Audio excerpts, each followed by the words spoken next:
Bonjour, ici c'est Marie de B et aujourd'hui on se retrouve pour le WW Info spécial WOW. Alors, pour débuter le show, nous avons l'autorité, j'ai nommé Stephanie McMahon, Triple H, Mr. Money in the Bank, Seth Rollins, le démon préféré du diable, Kane et Randy Orton. Et ils étaient là pour nous parler du WWE Network et aussi pour nous parler des différents matchs, deux matchs qui ont été ajoutés.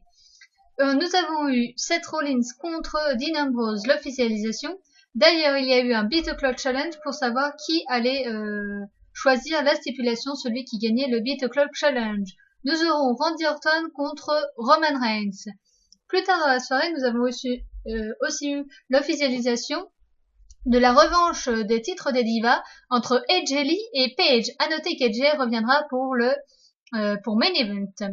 Le premier match de la soirée, c'était un match entre Roman Reigns et Kane dans un Last Man Standing. Et c'est Roman Reigns qui a gagné vu que Kane est resté au sol jusqu'au compte de 10. À noter qu'à la suite de ce match, plus tard dans la soirée, Kane a rendu son masque à l'autorité. Le deuxième match, c'était le retour de Mark Henry contre Damien Sandow et c'est Mark Henry qui a gagné en un peu plus de 1 minute, même pas. Après, nous avons eu le premier Beat the Clock Challenge. Pour savoir, celui qui gagnait le Beat the Clock Challenge pouvait choisir la stipulation pour le match de SummerSlam entre Dean Ambrose et Seth Rollins. Et Dean Ambrose faisait face à Alberto Del Rio. Et Dean Ambrose a gagné contre Alberto Del Rio en un peu plus de 15 minutes. Après, nous avons eu Rusev qui s'est opposé à Sin Cara, match qu'on n'a pas pu voir puisqu'il était exclusif sur WWE App. En tout cas, Jack Swagger est intervenu avec Zeb Coulter, nous, le peuple, et malheureusement, Rusev a pris le dessus puisqu'il a fait passer par-dessus la troisième corde, Jack Swagger. Après, nous avons eu un match entre Dolph Ziggler et Cesaro, et c'est Dolph Ziggler qui a gagné. À noter qu'on a appris pendant ce match que Dolph Ziggler affrontera le Miz pour la ceinture intercontinentale lors du SummerSlam. Après, nous avons eu un match par équipe avec Stardust et Goldust qui affrontaient la team Wildback Soul, j'ai nommé Curtis Axel et Ryback. Et c'est Stardust et Goldust qui ont gagné ce match.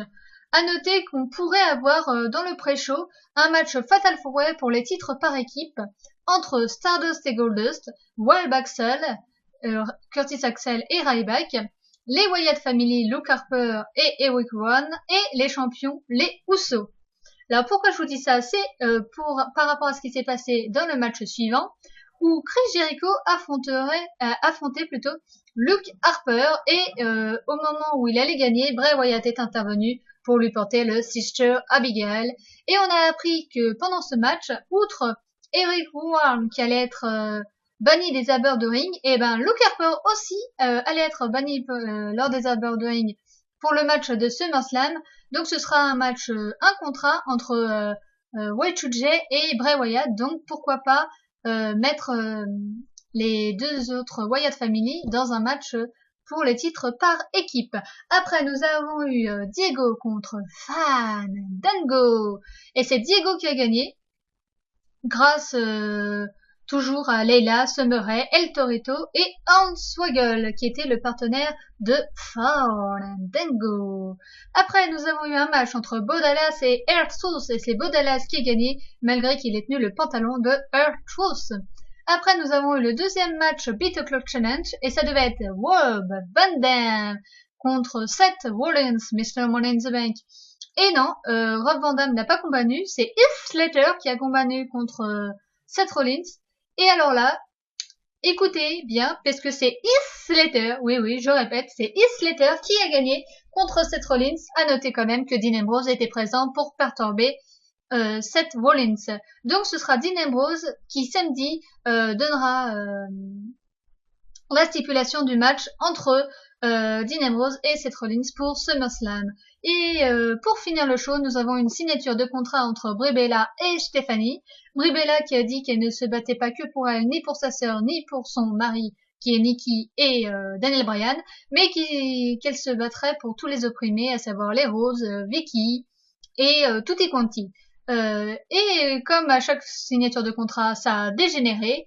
Et Stephanie, qui apparemment, d'après un certain Sonijin, ne savait pas catcher, n'a pas mis un, mais 2 pédigris à la face de Nikki et de Brie. À noter que Brie a osé mettre une claque à Triple H. En tout cas, Brie Bella contre Stéphanie, ce sera un match à SummerSlam.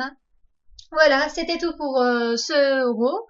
On se retrouve pour les infos de Main Event. Et sur ce, moi je vous souhaite une bonne journée, une bonne après-midi. Et on se retrouve pour les infos de Main Event. Allez, ciao ciao!